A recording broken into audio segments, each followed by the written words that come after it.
Hello students, in the previous video you have studied about the sex determination in human beings. Sex determination in human being is XX XY type, यानी उसमें XX chromosomes होते हैं female में, XY chromosomes होते हैं mail में, यानी females होमोगमेटिक होती है और मेल हेटेरोगमेटिक होते हैं। मगर अब कुछ इसमें एक्सेप्शंस भी देखे जाते हैं। मैं हमेशा बोलती हूँ कि exception is also one of the rule of nature. तो ये एक्सेप्शन आपको दिखाई देगा सेक्स डिटर्मिनेशन इन बर्ड्स में ZW ZZ type sex determination, chromosomal mechanism of sex determination is ZW ZZ type. In this type female is heterogametic, female heterogametic है, having chromosomal pair Z and W. Though it is heterogametic, it produces two types of eggs, that is 50% eggs with Z chromosome and 50% eggs with W chromosome.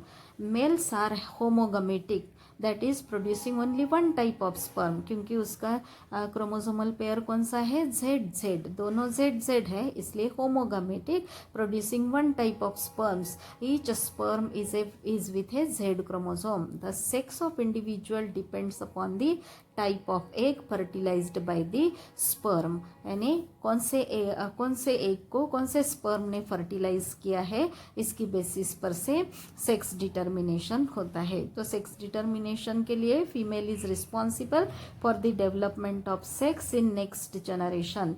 Human being में कौन होता है, male individual, because male individual is heterogametic in female individual, इसीलिए males are responsible for the determination of sex in future generation. But in birds, females are responsible for the determination of sex in future generation. Now this fact we will proved by with the help of this cross.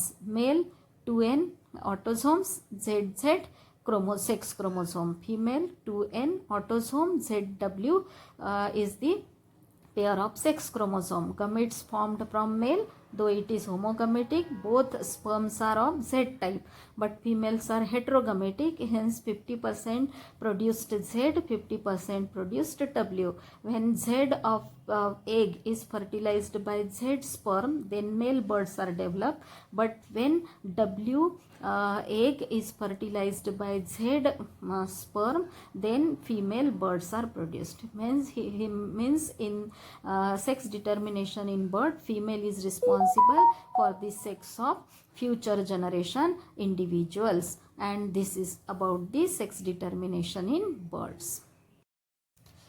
Now we will see sex determination in honeybees. It is also a very unique type of sex determination. In honeybees, chromosomal mechanism of sex determination is haplodiploid type, क्योंकि यहाँ पे mail females haploid होती है और mail females diploid होती है और mail haploid होते हैं. So it is called as haplodiploid type. In this type, sex of individual is determined by the number of sets of chromosomes received. यानी 2 set आते हैं तो फीमेल, 1 सेट आता है तो मेल, तो इसीलिए इसको बोलते हैं 1 set of chromosome haploid, 2 sets of chromosome diploid. So sex determination is by haploid और diploid conditions received, or haploid or diploid chromosomes received. Hence this type of sex determination is called as haplodiploid type. In this type, sex of individual is determined by number of sets of chromosomes received. Females are diploid. अब यहाँ पे हनी बीज में basic chromosome number 16 होता है, तो diploid है, it means female 2n is equal to 32 and males are haploid, means n is equal to 16. The female produced haploid egg by meiosis. अब डिप्लॉइड होने की वजह से एग बनाते वक्त मियोसिस फॉर्म होगा गमेट्स बनाते वक्त, क्यों, because gametes are always haploid. मगर अब मेल ऑलरेडी हैप्लॉइड है तो उसको मियोसिस की जरूरत नहीं स्पर्म फॉर्मेशन के लिए, तो इसलिए sperms are developed by mitosis and eggs are developed by meiosis. If the egg is fertilized, the sperm, the zygote develops into diploid female, a queen or worker. Queen and worker type of females होते हैं। और जो unfertilized egg रहता है वो without fertilization develops into haploid male. Individuals develop without fertilization, उसको parthenogenesis बोलते हैं। And that haploid male individual is called as drone. The diploid female, अब और एक इंटरेस्टिंग फैक्ट यहाँ पे दिखाई देती है कि डिप्लॉइड फीमेल, दो टाइप के फीमेल्स होते हैं, वर्कर एंड क्वीन, और उसका जो सेक्स डिटर्मिनेशन होता है it is on the basis of food they consume during their development. Diploid larva which get royal jelly as food, जिसको royal jelly मिलती है, develops into queen fertile female and other develops into worker sterile female. तो अब ये fact को हम with the help of cross देखते हैं। फीमेल डिप्लॉइड है 32 number of chromosome, male haploid है 16 नंबर ऑफ क्रोमोसोम।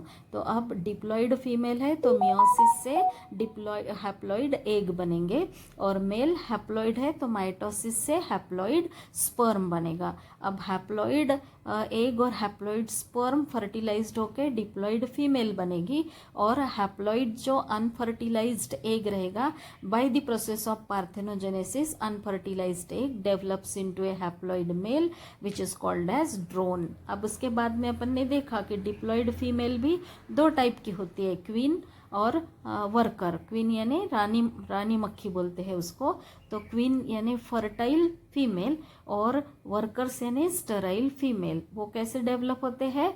अगर रॉयल जेली मिलती है जिसको खाने के लिए at the developmental stages, that female develops into queen, और जिसको वो रॉयल जेली नहीं मिलती है दैट डेवलप्स इनटू वर्कर। तो अब यहाँ पे अलग टाइप का सेक्स डिटर्मिनेशन है। Initially determination of sex is based on diploid and haploid condition and then by food. Now we will see something interesting. ये हेडिंग के अंडर टेक्स्ट बुक में दिया हुआ है, environmental factors determine the sex of individual.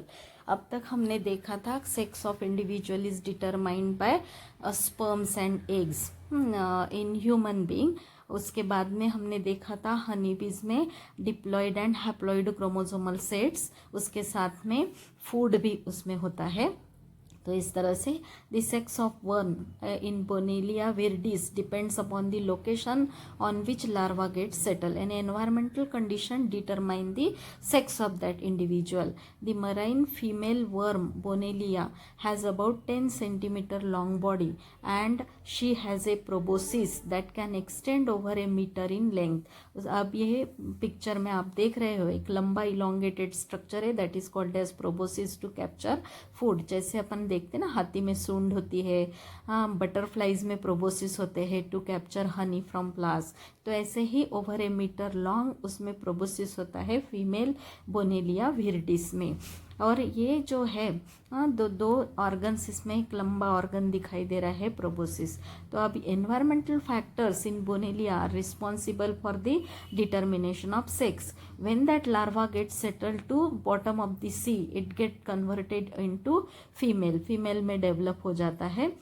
However, when a larva lands on a female's proboscis, अभी जो elongated structure देखा था ना उसके ऊपर अगर लार्वा लैंड हो गया फीमेल के प्रोबोसिस के ऊपर, तो it enters into her mouth and it migrate into her uterus. Mouth में जाता है, माउथ से यूटेरस में जाता है and get differentiated into a male, और मेल में कन्वर्ट होता है। Male lives as parasite in uterus of female, और वो वहीं पे यूटेरस में ही रहता है as a parasite and fertilised her eggs. तो अब देखो कितने इंटरेस्टिंग फैक्ट है यहाँ पे।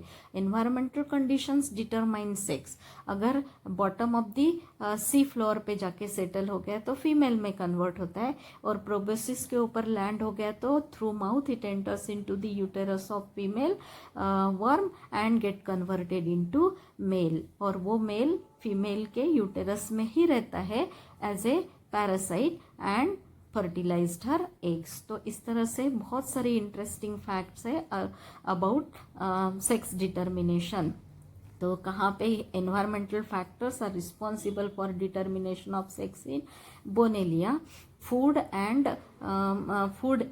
haploid and diploid sets of chromosomes are responsible for sex determination in honeybees, और birds में फीमेल हेटेरोगमेटिक होती है, मेल होमोगमेटिक होते हैं। तो इस तरह से